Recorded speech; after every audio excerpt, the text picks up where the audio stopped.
Aloha, namaste. This is Radha, and I'm here to talk about our new moon, which is happening on the 6th of June, and it's going to be 2:37 a.m., so really early in the morning here in Hawaii. And of course, in Pacific Daylight Time, that's 5:37 a.m. This is happening in Taurus in the star of Rohini, and the moon and sun are coming together, and they are being joined by 4 other planets. So we have quite a lot of energy in this area of our life right now. And I'm just going to jump right into sharing my screen so you can see the pile up here. I've included the outer planets, which I don't always do because Uranus has also jumped into this place in the sky and is adding to the energy here. We have Uranus, Jupiter, Mercury, Moon, Sun, and Venus all in Taurus for the new moon. So at the moment that I'm making this video, the moon is actually still joined Mars in Aries, but he is quickly ready to jump, or she is quickly ready to jump into Taurus to join the rest of this party.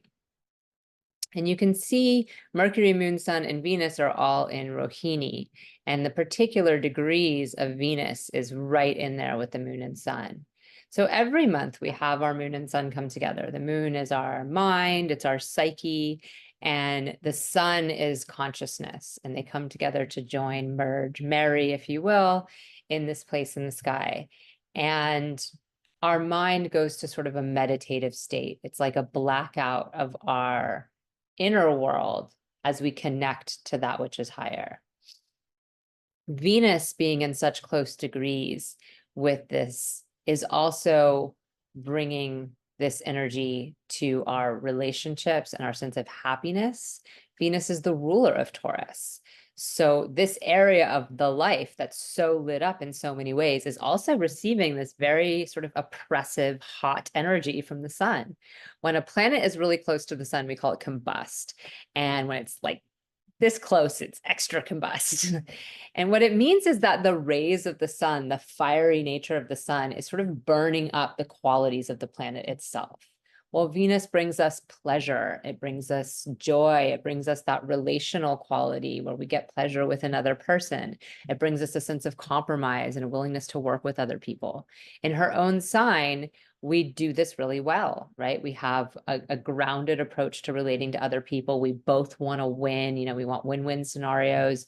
We want pleasure for ourselves. We understand how that can come through giving pleasure to other people. We want to eat good food. We want to delight in, luxurious baths, and all of our senses want to feel, alive and activated.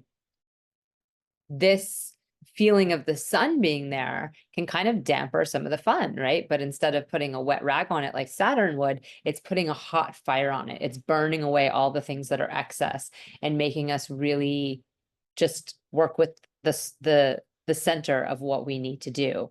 And of course, what Venus rules for you is really going to change what's being burned. And Venus rules this house. So what house this is really going to be full with so much going on. And yet at the same time, the essence of that is sort of having this oppressive heat on it, where it's like, maybe authoritarian figure or somebody that you feel like has some kind of authority over you is shining this really bright light, and like, is it true? If you're in like the questioning room or something in a police station, and they're like shining the bright light in your face, like, did that happen on that day at that time? And you're like, I've never had that happen, but I've seen a lot of movies. So yeah, you might feel like you're kind of under the questioning lamp, like, oh my gosh, this, is it true? Is this real? Is my happiness really kerneled in true pure pleasure, or am I just satisfying these needs in all these different ways? And again, what area of your life it is will really make a big difference. I mean, for me, I'm a Taurus rising, so all of this is piled right up on myself, and that's my ruling planet. And for Libra rising, also it's the ruling planet. So it's going to feel hot on you, like the pressure's on you. There's a lot of things you have to do, all these different voices from authority people telling you, you got to do this, you got to do this, you got to do this. And it can feel overwhelming. But one of the things that we have working in our favor right now is the moon is exalted and Venus is in her one of her favorite signs, her own sign.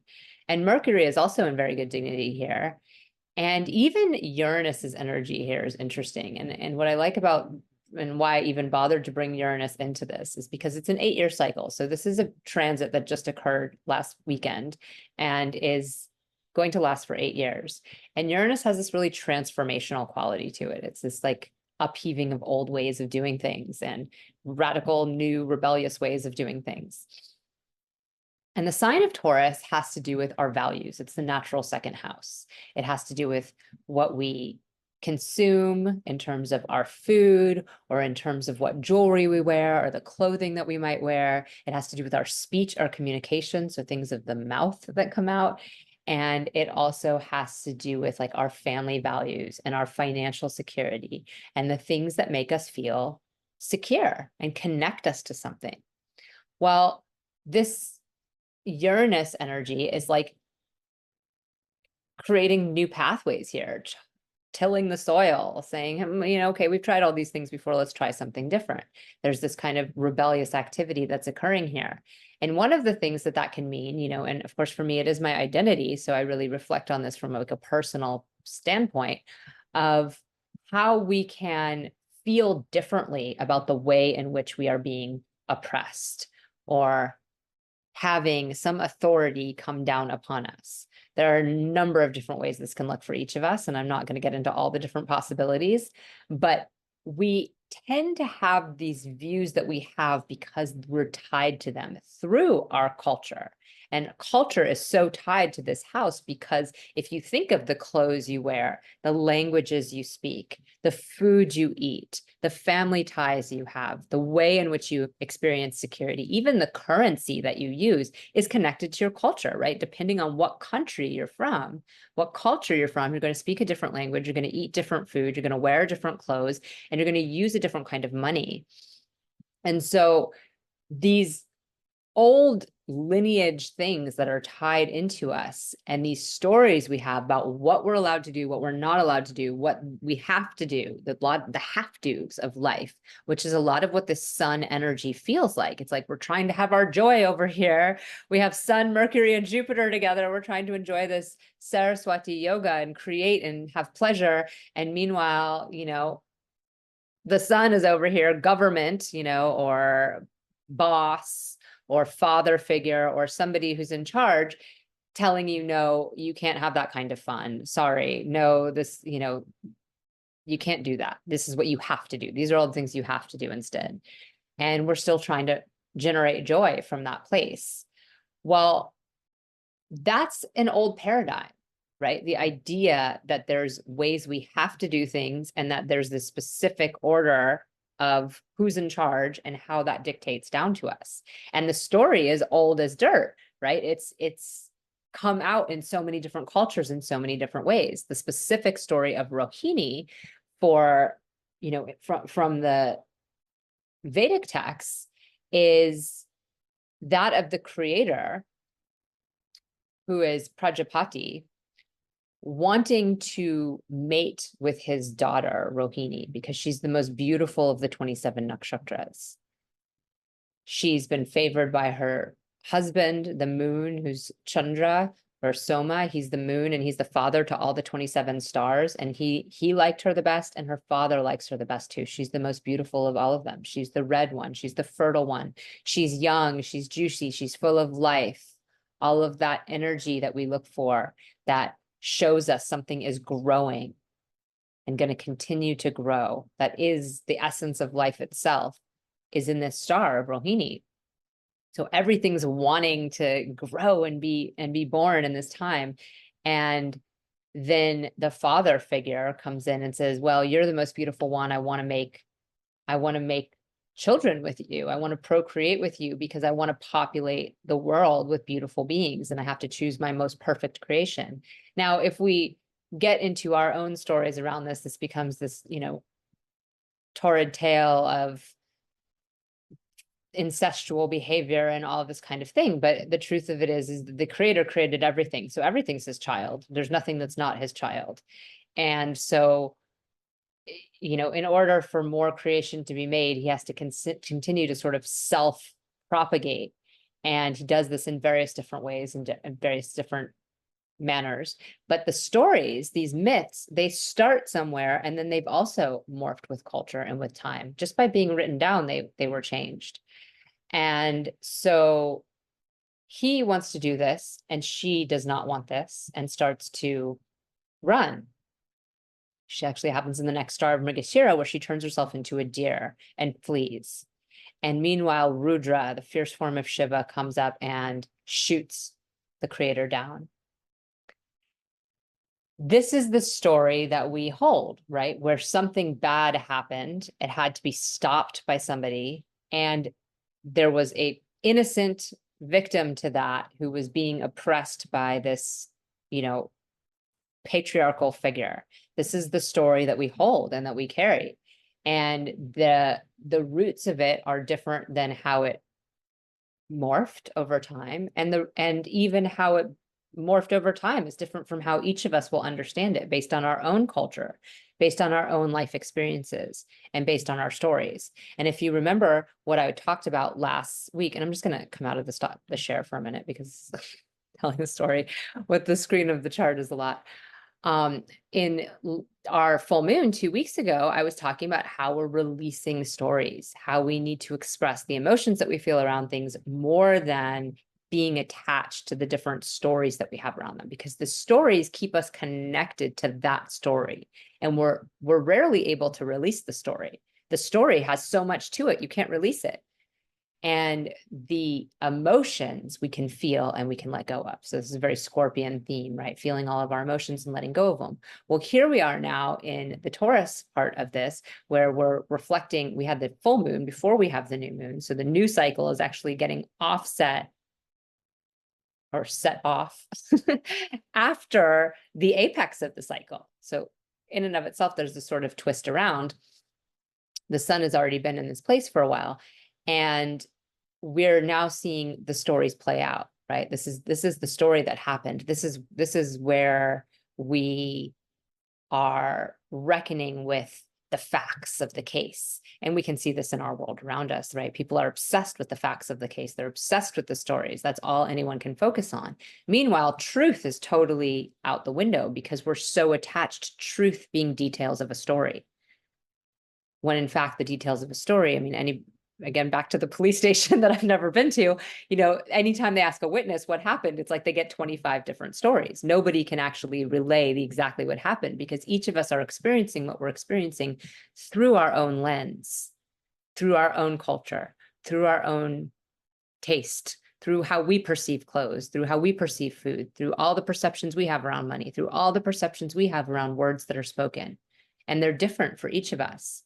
So what we are being asked of in this moment is to take a breath and stop and pause.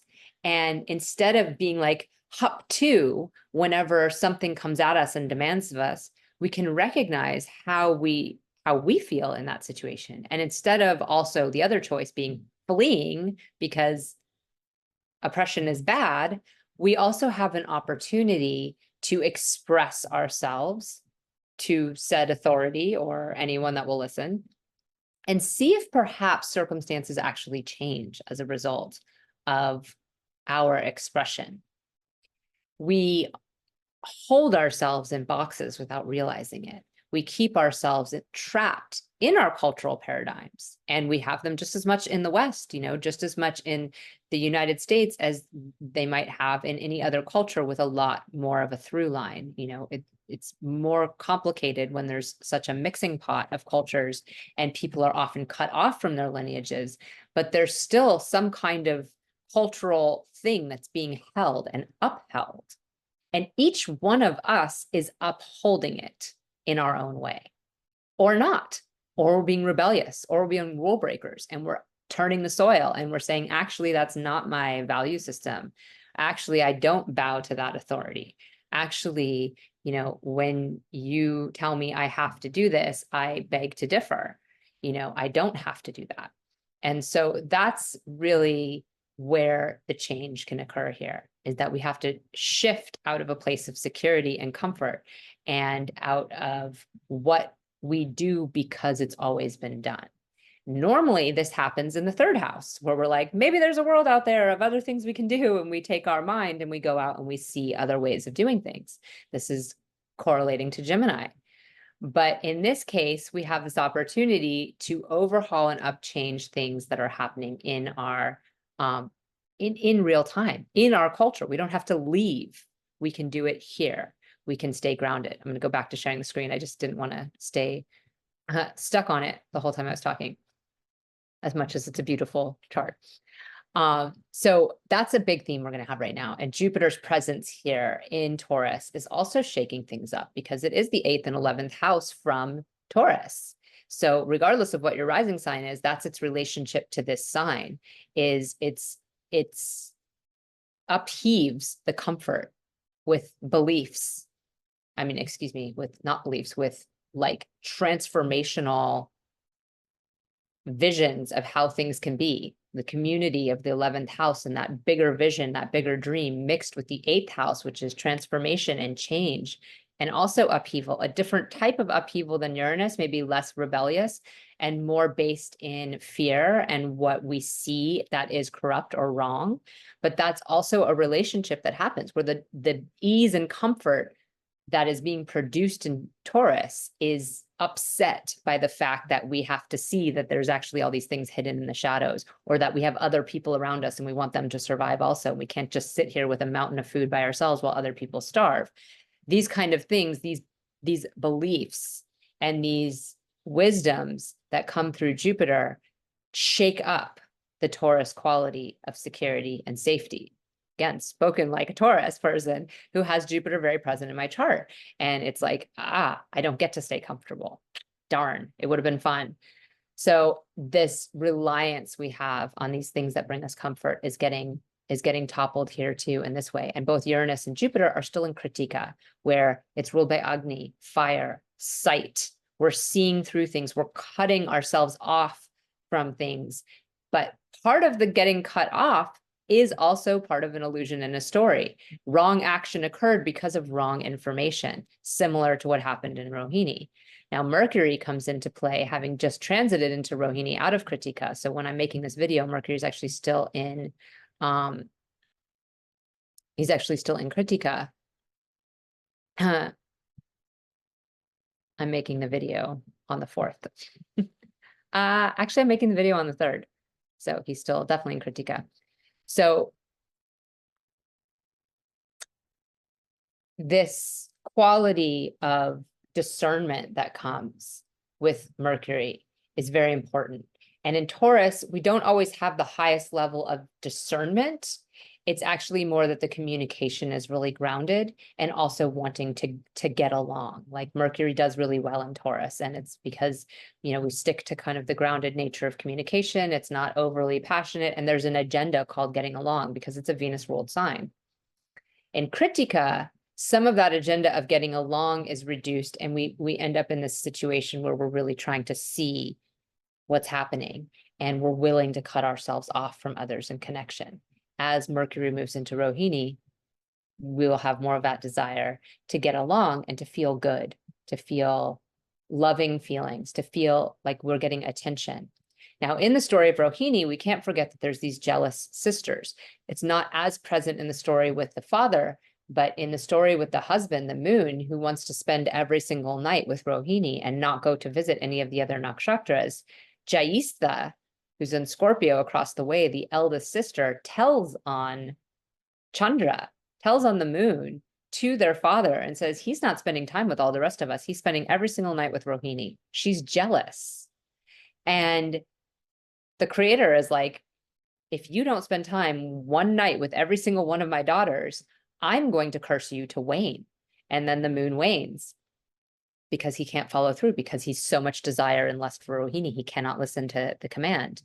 And then the earth starts to suffer because we need the moon. We need that light of the moon. It actually serves a function. And so he amends the curse and says, well, if you go from here forward, you spend every night with the different daughters, I'll let you wax half the month and wane half the month. And so that's one of the stories of the waxing and waning of the moon. It's not the only one.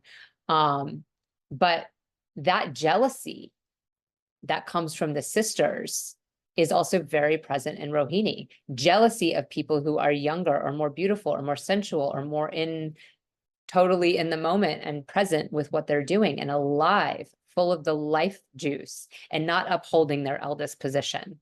That jealousy can be present. The over sensuality, the over reliance on sensuality, the naivete, that can be also present. There's this quality of just wanting to grow and expand just because, that's just the nature of life itself. But what odds are up against that, right? We don't just continue to expand in this world. We actually start to die, right? We start to decay. We start to move towards death, which is present at this time of the week when I'm speaking right now. This is very present with the planets here. The moon is actually in Bharani today when I'm doing this video. And that's the portal of life and death ruled by Yama. And it's receiving a drishti from Saturn, who's Yama's brother. And there's this quality of awareness around our death and awareness around our limitation and how things decay and how things have to get old. And the limitation of death is necessary for us to understand life at all. It's kind of like there'd be no light if there wasn't darkness to delineate it. Well, there'd be no life if there wasn't death to delineate it. We would just be forever expanding into everness. There's some control and boundaries over that make us even aware that we can say this is life or this is light. Otherwise, it would all just be, and there would be nothing to talk about. So this is an interesting quality with Rohini, this ever-growing nature, and then this oppressive sun coming in and saying, well, this is actually what you have to do. You have to do it this way. You have to do it that way. And instead of fleeing, which she's going to do soon, the moon will move into Rohini right after this new moon. Into Mrigashira. Right after this new moon, we'll be jet setting from the end of Taurus into the beginning of Gemini, where Mrigashira is, and saying, I'm going to go find something else. I'm going to go find a new family, new culture where this doesn't happen. But the truth is, as long as we're always running somewhere else and trying to find somewhere where this doesn't happen, we're not changing the landscape of where we already are. And that quality of communication can be really powerful because we can come from a perspective where I'm going to stop my share again.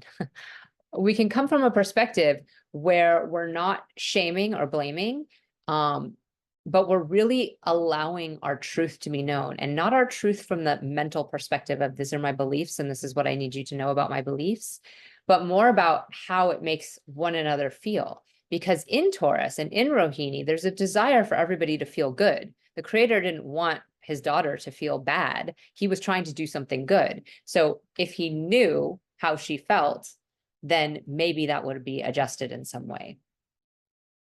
Likewise, we can say that with any of the different myths. If there was more awareness around how someone felt, like maybe if the moon knew how Jaistha felt and she came to him in that way and spoke, as opposed to telling on him to her father and making commands coming top down that he can't abide by because his heart is not aligned with that, then maybe the story would work out differently.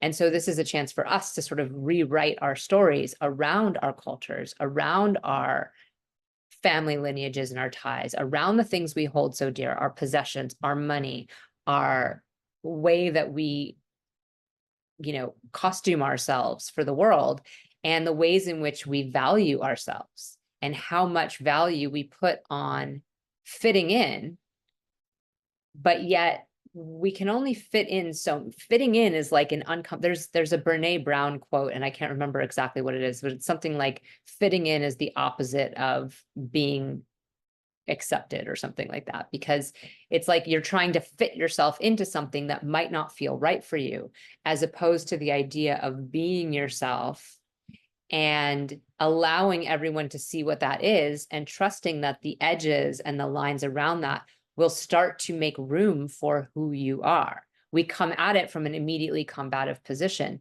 And this is our history. And this is the lineage we've inherited. But to continue to point fingers at dead people doesn't make a lot of sense, right? And to continue to carry forward dead traditions also doesn't make sense.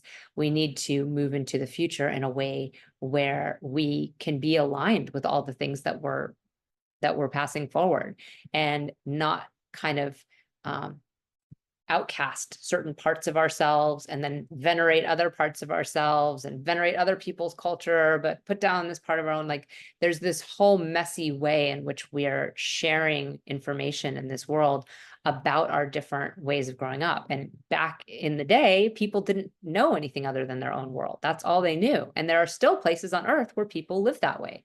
They literally only know their little cove of the earth. And when someone comes in from the outside world, it's like amazing, and they're learning something new and they have that new excitement. But for many of us, we're coming with so much loaded information and we already have so many stories and judgments about our own culture and about other cultures that it's very changed and different, and it's time to embrace that.